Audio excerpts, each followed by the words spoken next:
Baik, Assalamualaikum warahmatullahi wabarakatuh. Izin menyampaikan PowerPoint tentang materi kegiatan controlling pada pakan. Yang pertama itu latar belakang.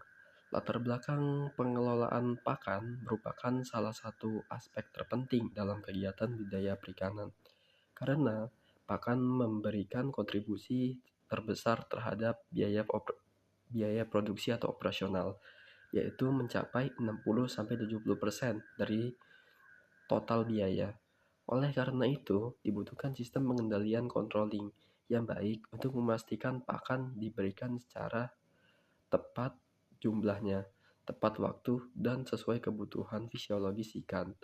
Controlling dalam pengelolaan pakan mencakup kegiatan pemantauan, evaluasi, dan pengawasan terhadap seluruh proses pemberian pakan, mulai dari perencanaan, penyimpanan, hingga aplikasi di lapangan. Lalu untuk pengertian controlling dalam pemberian pakan, controlling dalam pengelolaan pakan adalah proses pengawasan, pemantauan, dan evaluasi terhadap seluruh aktivitas yang berkaitan dengan pemberian pakan kepada ikan.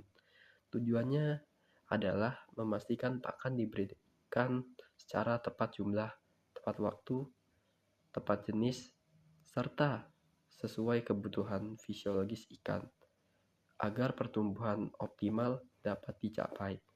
Melalui controlling, pembudidaya dapat mengetahui apakah pakan yang digunakan secara efisien atau terjadi pemborosan, sekaligus mengidentifikasi masalah sejak dini seperti perubahan perilaku makan, penurunan kualitas air, atau ketidaksesuaian dosis pakan.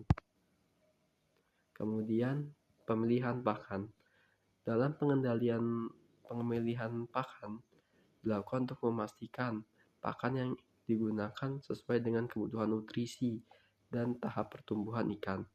Pemilihan pakan harus mempertimbangkan kandungan protein, lemak, vitamin, dan mineral agar mendukung pertumbuhan optimal.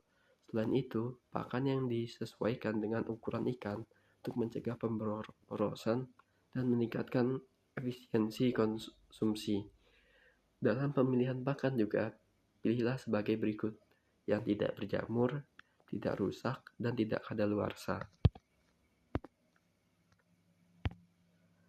Untuk penyimpanan, simpanlah pakan di ruangan kering untuk mencegah kelembapan yang dapat mengakibatkan tumbuhnya jamur. Lalu, berventilasi baik agar pakan lebih tahan lama. Dan gunakan wadah tertutup supaya pakan tidak dimakan tikus atau hewan lain. Kemudian ada teknik pemberian pakan. Dasar pengendalian dilakukan dengan menentukan dosis pakan berdasarkan biomasa ikan yang dihitung secara berkala. Jumlah pakan yang tepat membantu menekan pemborosan dan menjaga rasio konversi pakan (FCR) tetap rendah.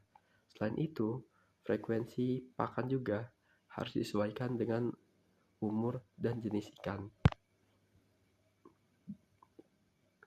Pengendalian respon makan ikan. Suhu. Bila ikan tidak mau makan atau nafsu makan, ikan menurun, itu bisa terjadi karena suhu.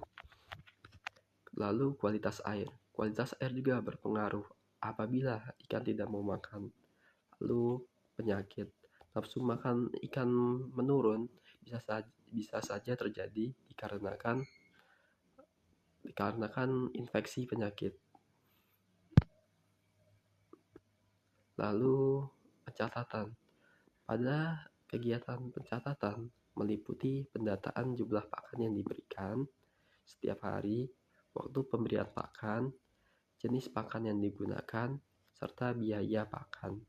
Data ini digunakan untuk menghitung efisiensi pakan melalui nilai feed conversion ratio (FCR), sehingga pembudidaya dapat mengetahui apakah pakan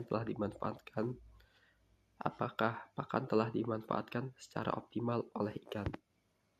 Lalu yang terakhir adalah evaluasi. Evaluasi dalam pengelolaan pakan merupakan langkah penting untuk menilai efektivitas strategi pemberian pakan secara dampaknya terhadap pertumbuhan dan kesehatan ikan. Proses evaluasi dilakukan dengan meninjau berbagai aspek, seperti performa pertumbuhan, melalui pengukuran bobot, panjang, serta perhitungan feed conversion ratio atau FCR dengan specific growth rate SGR yang menunjukkan seberapa efisien pakan dikonversi menjadi biomasa. Oke, mungkin cukup segitu yang bisa saya sampaikan. Kurang lebihnya mohon maaf. Assalamualaikum warahmatullahi wabarakatuh.